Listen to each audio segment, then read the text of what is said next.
আসসালামু আলাইকুম রহমতুল্লাহ। প্রিয় শিক্ষার্থী, আজকে একটা তোমাদের জন্য গুরুত্বপূর্ণ ভিডিও হতে যাচ্ছে। অর্থাৎ তোমাদের তৃতীয় অধ্যায়ের প্রথম অংশ, যে সংখ্যা পদ্ধতি থেকে যে কোডিং সিস্টেমটা রয়েছে সেখানকার আমরা ASCII কোড নিয়ে কথা বলবো। আজকের এই ভিডিওতে শুধুমাত্র ASCII কোড থাকবে এবং এই ASCII কোড থেকে যেসব কোশ্চেন তোমার 1-2 মার্ক অথবা এমসিকিউতে যে কোশ্চেনগুলো এসেছিল সেই কোশ্চেনগুলো নিয়ে আমরা ডিটেলস কথা বলবো।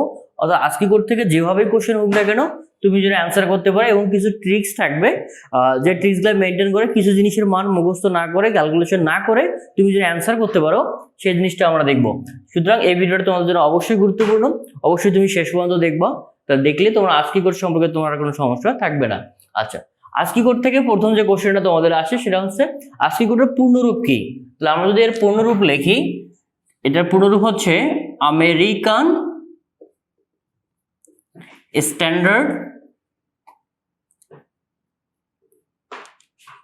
standard code for information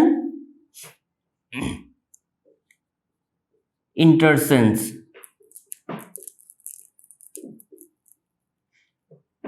আচ্ছা, তাহলে আমরা এর পূর্ণরূপটা দেখে ফেললাম, সেটা হচ্ছে American standard code for information interchange.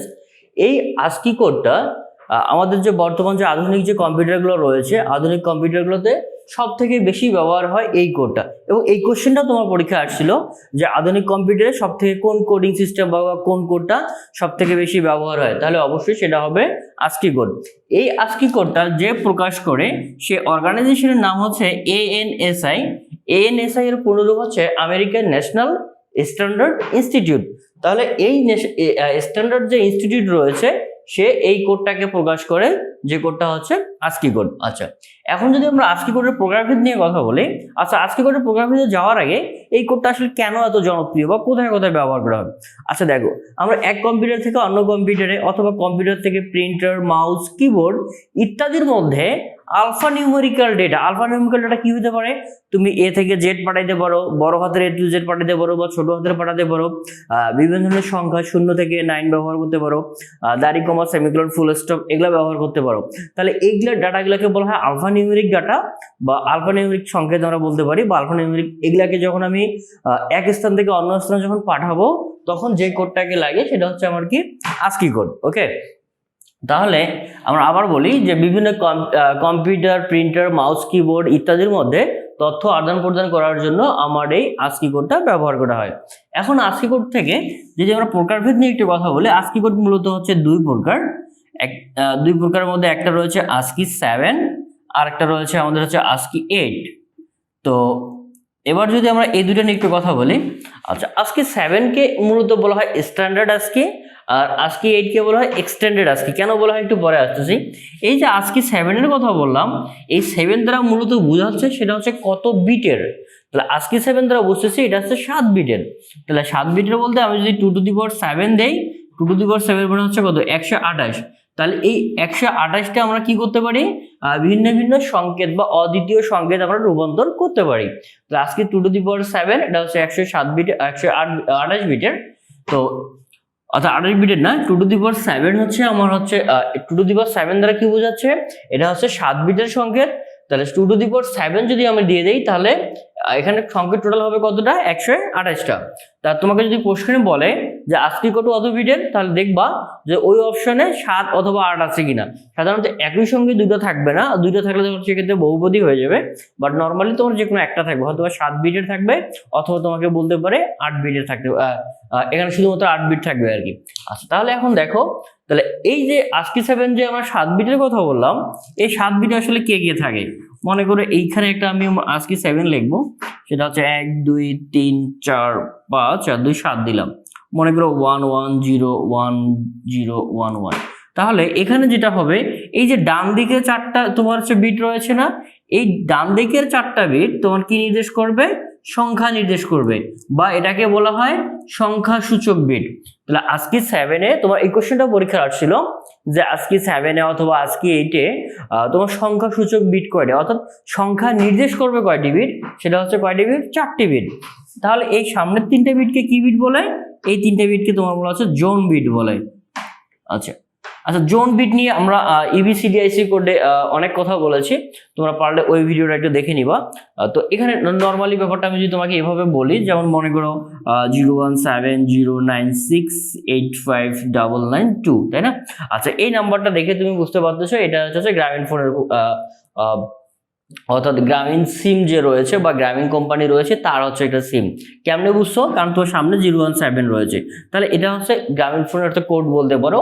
তাহলে এখন একটা জিনিস দেখো, এই যে জোন বিট দ্বারা কি বোঝায়, আমরা যেটা বললাম যে সেটা হচ্ছে এই ASCII 7 দ্বারা বিভিন্ন তোমার ইংরেজি শব্দকে বোঝানো যেতে পারে। তাহলে এই সামনে এমন কিছু বিট থাকবে যেটা দেখে তুমি বুঝতে পারবা যে এটা হচ্ছে ইংরেজিকে নির্দেশ করতেছে, আবার অন্য কিছু বিট থাকবে যেটা তুমি দেখে বুঝতে পারবা এটা শুধুমাত্র এই এ থেকে ছোট হাতের জেড কে নির্দেশ করতেছে, অথবা বড় হাতের এ থেকে জেড এর জন্য তোমার হচ্ছে আলাদা কিছু জোন বিট থাকবে। এটা আমরা একটু পরে দেখতেছি। 0 থেকে 9 এর জন্য আলাদা জোন বিট থাকবে।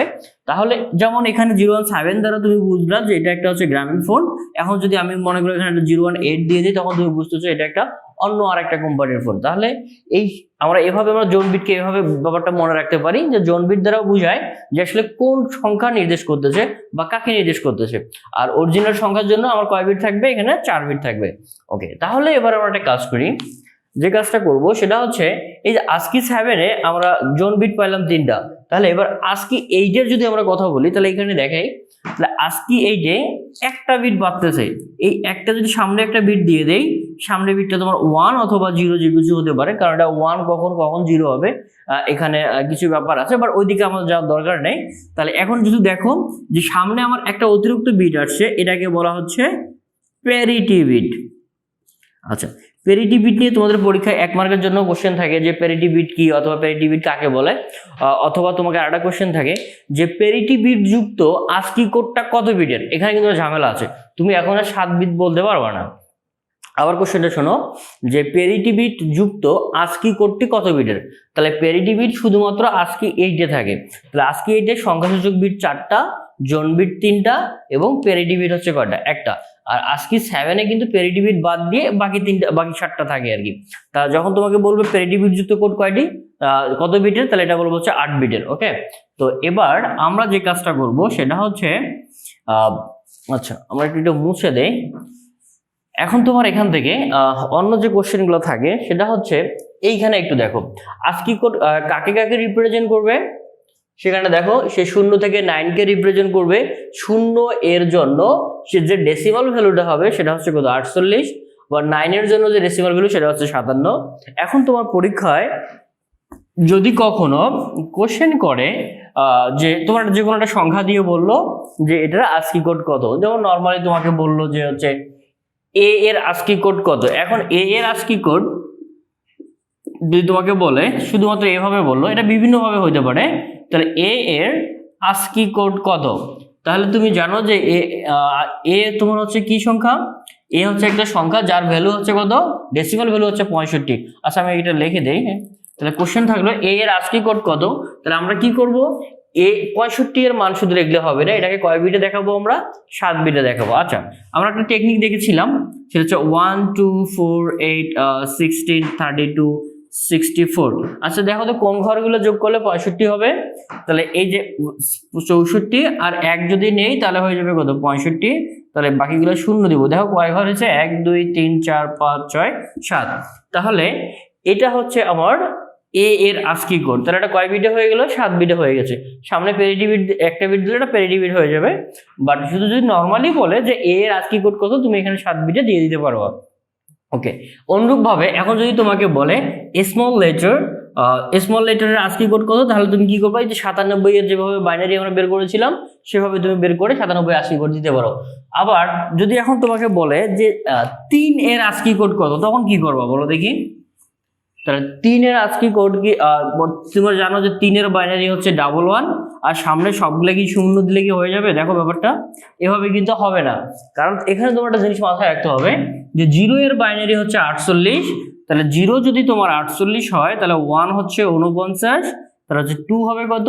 50 এবং 3 হচ্ছে 51। তাহলে তোমাকে 51 এর বাইনারি দিতে হবে। অর্থাৎ তোমাকে 3 এর বাইনারি বললে তোমাকে দিতে হবে 51 এর বাইনারি, কারণ 0 হচ্ছে 48, তাহলে এইভাবে সিরিয়ালি 0 থেকে 9 পর্যন্ত গেলে 48 থেকে 97 পর্যন্ত যাবে। তাহলে আমরা যদি সংখ্যাটা দেখে ফেলি, সেটা হচ্ছে 1 2 4 8, তারপর হচ্ছে কত 16, তারপর হচ্ছে 32, 64। আমাদের কি 64 লাগবে?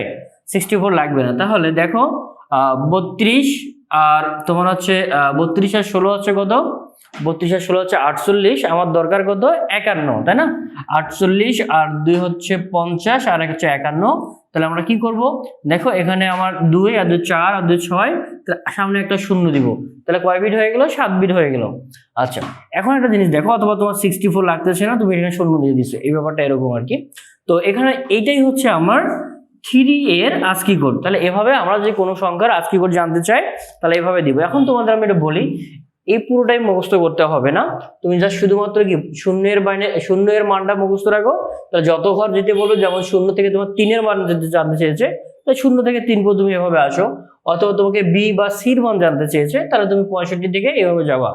এখন এখান থেকে আরেকটা কোশ্চেন তোমাদের পরীক্ষায় এসেছিল, সেটা হচ্ছে ইংরেজি বড় হাতের অক্ষরের বিস্তৃতি কত বা রেঞ্জ কত। দেখো ইংরেজি বড় হাতের এ থেকে জেড পর্যন্ত এই যে আমাদের 26টা ক্যারেক্টার আছে, তো 26টা ক্যারেক্টারের জন্য 65 থেকে শুরু করে 90 পর্যন্ত। তাহলে আমরা যেটা করব, যে ইংরেজি বড় হাতের বিস্তৃতি হচ্ছে কত? 65 থেকে 90। অথবা তোমাকে যদি পরীক্ষা জানতে চায় ইংরেজি ছোট হাতের বিস্তৃতি কত, তাহলে কত দিব? 97 থেকে 122। এই মানটা একটু মুখস্থ রাখবা। এখন এখানে যদি একটু টেকনিক্যালি কোশ্চেনটা তোমাকে পেঁচানো হয়, তখন কি করবা? যেমন মনে করো তোমাকে পরীক্ষায় বললো এভাবে কিছু বললো, মনে করো বি এর মান, এটাকে আমি দুইভাবে দেখাচ্ছি যাতে তোমার কাজে লাগে। মনে করো বি এর মান বললো কত? যদি 66 হয়, 66 হলে তোমাকে জানতে ছিল ছোট হাতের ডি ইকুয়াল টু কত। দেখো এর কিন্তু একটু ঝামেলা আছে, যেখানে বলছে বড় হাতের বির মান দেওয়া আছে, আর আমাকে জানতে চেয়েছে কার মান? ছোট হাতের মান। আচ্ছা দেখো এই দুটোর মধ্যে একটা রিলেশন আছে। এই যে বড় হাতের এ হচ্ছে কত? 65, আর ছোট হাত হচ্ছে কত? 97। তাহলে তুমি কাজ করে দাও, এই 97 থেকে 65 বাদ দাও, দেখো কত আসে? 7 থেকে 5 গেলে হচ্ছে 2, হাতে কিছু নাই, 6 থেকে 3 গেলে হচ্ছে 6 থেকে, আচ্ছা 9 থেকে 6 গেলে হচ্ছে 3। তাহলে যেটা আমরা দেখলাম সেটা হচ্ছে 65 এর সঙ্গে যদি আমরা কি করি, 65 এর সঙ্গে যদি আমরা 32 যোগ করি, তাহলে 97 হয়ে যায়। তাহলে আমরা কোথায় চলে যাব? তার মানে যে মানটা দেওয়া আছে তার সাথে যদি আমরা 32 যোগ করি, তাহলে তার ছোট হাতের অক্ষরে চলে যাব। মনে করো 65 হচ্ছে কি বড় হাতের এর মান, তার সঙ্গে তুমি 32 যোগ করলে কত হবে? 97। আর 97 হলে কি হবে? ছোট হাতের এর মান হয়ে যাবে। তাহলে এখন আমরা এক কাজ করি, যে কাজটা আমরা করতে পারি এইভাবে, দেখো অনুরূপভাবে এই বড় হাতের বির মান থেকে যদি বড় হাতের বি মানের সাথে যদি আমরা ছোট হাতের বি এর মান 32 যোগ করি, তাহলে ছোট হাতের বি আসবো। অনুরূপভাবে বড় হাতের ডি থেকে 32 যোগ করলে ছোট হাতের ডি। আবার ছোট হাতের ডি থেকে যদি আমি 32 মাইনাস করি, তাহলে বড় হাতের ডিতে চলে যাব। অর্থাৎ 32-এর ব্যাপার, তুমি আপার কেস থেকে লোয়ার কেস, অর্থাৎ বড় হাতের থেকে ছোট হাতের অক্ষরে তুমি আসতে গেলে বড় থেকে যখন ছোট আসবে 32 যোগ করবা, আর ছোট থেকে যখন বড়তে যাবো তাহলে 32 বিয়োগ করতে হবে। তাহলে একটা কাজ করি, তাহলে এই বড় হাতের বি থেকে ছোট হাতের বিতে আগে যাব, তারপর আমরা ডি কাজটা করব। তাহলে ব্যাপারটা এখানে দেখো, তাহলে আমরা ছোট হাতের বি কখন পাবো? সেটা হচ্ছে বড় হাতের বির সঙ্গে যখন তুমি 32 যোগ করো। বড় হাতের বির মান কত দেওয়া আছে? 66 প্লাস হচ্ছে আমরা 32 যোগ করব। তাহলে দেখো দেখি কত হয় এখানে। এখানে আমরা ক্যালকুলেশন করলে 6 আর 2 হচ্ছে 8, হাতে কিছু নাই, 6 হচ্ছে 9, অর্থাৎ 6 আর 3 হচ্ছে 9। এটা হচ্ছে কার মান পাইলাম? আমরা ছোট হাতের বির মান পাইলাম, কিন্তু আমার কাছে জানতে চেয়েছে কার মান? ডি এর মান। আচ্ছা দেখো দেখি বি, তারপরে আছে এক ঘর আছে সি, তারপরে হচ্ছে কত? ডি। তাহলে আমরা ডি কখন হবে বলো দেখি? ডি হবে বি এর সঙ্গে যদি তুমি 2 ঘর যোগ করো। তাহলে বির মান কত আছে? বির মান হচ্ছে 98 প্লাস হচ্ছে 2, তাহলে কত আসছে? আমার 100। তাহলে এই কোশ্চেনের অ্যান্সার হচ্ছে আমার কত? অর্থাৎ ডি এর মান কত বের হবে? তাহলে ডি এর মান হবে 100। তাহলে এটাকে কিভাবে করলাম? সেটা হচ্ছে 32 যোগ করে। এখন যদি তোমাকে মনে করো বলতো যে এই ডির মান দেওয়া আছে 100, তাহলে তোমার হচ্ছে সি এর মান কত? বড় হাতের সির মান কত? অথবা বড় হাতের বির মান কত? তাহলে এখান থেকে কত? 32 বিয়োগ করব। 32 বিয়োগ করে যদি উপরের ঘরে দিতে পারে, তাহলে উপরের ঘর যাওয়ার জন্য কি করবো? বিয়োগ করে দিব, আর নিচের ঘরে যোগ করে দিব আর কি। তো এখন এভাবে তুমি একটা ম্যাথমেটিক্যালি এটা করতে পারো। তো আমি তোমাদের একটা টেকনিক দেখাই দিব এখন, যেটা হচ্ছে তুমি এভাবে ম্যাথমেটিক্যালি নাও করে তুমি কি করতে পারো, এটাকে খুব সহজে বের করতে পারো। যেটা হচ্ছে দেখো এই যে মানগুলা, এই মানগুলা কিন্তু তোমার ফিক্সড, এই মানগুলো পরিবর্তন হবে না। এখানে যে তারা বির মান 66 বলছে, আসলেই বির মান 66, কেন? এর মান হচ্ছে 65, বড় হাতের বির মান হবে 66, এভাবে যেতে থাকবে। আর তোমার কাছে জানতে চেয়েছে ছোট হাতের ডির মান। আচ্ছা, আমি তোমাদের যেটা বলছিলাম যে তুমি ছোট হাতের এর শুরুর মানটা মুখস্থ রাখো। শুরুর মানটা কত আছে? 97, তাহলে ছোট হাতের বির মান কত হবে? 98, তারপরে সির মান হচ্ছে 99, আর ডির মান কত দেখো 100। তাহলে আমরা এই যে ডির মান কিন্তু 100ই পেয়েছিলাম, কিন্তু এখানে আমরা কি করেছি? কোনো ম্যাথমেটিক্স করিনি, অর্থাৎ কোনো সূত্র বা ফর্মুলা ইউজ না করে আমরা কি করেছি যে এই মানটা শুধু মুখস্থ রেখেছি।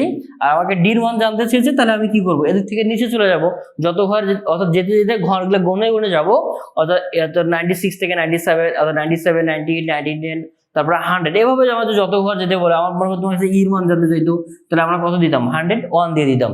তাহলে এভাবে আমরা কি করতে পারি? যে কোনো সংখ্যার মান এখানে যাই দেওয়া থাক না কেন, কারণ এখানে কখনোই ভুল থাকবে না। তোমার এখানে মনে করো যদি তোমার ডি থাকতো, তাহলে এখানে কত দিত? 68 দিত, এখানে কখনো ভুল দিবে না। আর তোমার কাছে কার মান জানতে চেয়েছে? মনে করো ছোট হাতের মান জানতে চেয়েছে, তাহলে ছোট হাতের মান কত থেকে শুরু হয়? 97 থেকে। যদি তোমাকে বড় হাতের মান জানতে চাইতো, তাহলে শুরু হয় কত থেকে? 65 থেকে। তাহলে এভাবে আমরা কি করতে পারি? ASCII কোড নিয়ে আমরা কাজ করতে পারি, অর্থাৎ ASCII কোড থেকে যে কোশ্চেনগুলো আসুক আমরা এভাবে কি করতে পারবো? অ্যান্সার করতে পারবো, কোনো সমস্যা হবে না এখন আর।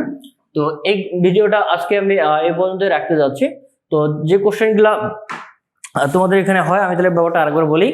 মাইক্রো কম্পিউটারে বহুল ব্যবহৃত ASCII তোমার হচ্ছে কোড, বহুল ব্যবহৃত কোড কোনটি? তাহলে মাইক্রো কম্পিউটারে যে কোডটা সব থেকে বেশি ব্যবহার করা হয় সেটা হচ্ছে ASCII। ASCII কোড দিয়ে কতটা সংখ্যা তৈরি করা যায়? সেটা হচ্ছে যদি 7 বিটের হয় 128টি, আর যদি ASCII কোডটা যদি 8 বিটের হয় তাহলে 2 টু দি পাওয়ার 8, তার মানে হচ্ছে কত? 256টি। আচ্ছা, এই ASCII কোড যেটা 8, এটাকে বলা হয় এক্সটেন্ডেড ASCII। এক্সটেন্ড কেন? কারণ নর্মালি ASCII কোড ছিল কত বিটের? 27 বিটের, যেটা ছিল কত? 100। ASCII কোড ছিল 7 বিটের, যেটা সংকেত তৈরি করে কটা? 128টি। বাট এটাকে যখন তুমি বাড়াইলা, 7 থেকে 8 বিট করে দিলা, কোনো কিছুকে বাড়ানোকে কি বলে? এক্সটেন্ড করা। তাহলে এই ASCII 7 কে বলা হয় স্ট্যান্ডার্ড, আর এটাকে বলে কি? Extended ASCII। আবার এই ASCII 8 এ কি থাকে? প্যারিটি থাকে। তাহলে এই হচ্ছে তোমাদের ব্যাপার। তো আশা করি তোমরা এই পর্যন্ত বুঝতে পারছো। তো দেখা হবে তোমাদের সঙ্গে পরবর্তী কোনো এক ভিডিওতে। সেই পর্যন্ত ভালো থাকো, সুস্থ থাকো। আসসালামু আলাইকুম ওয়া রাহমাতুল্লাহ।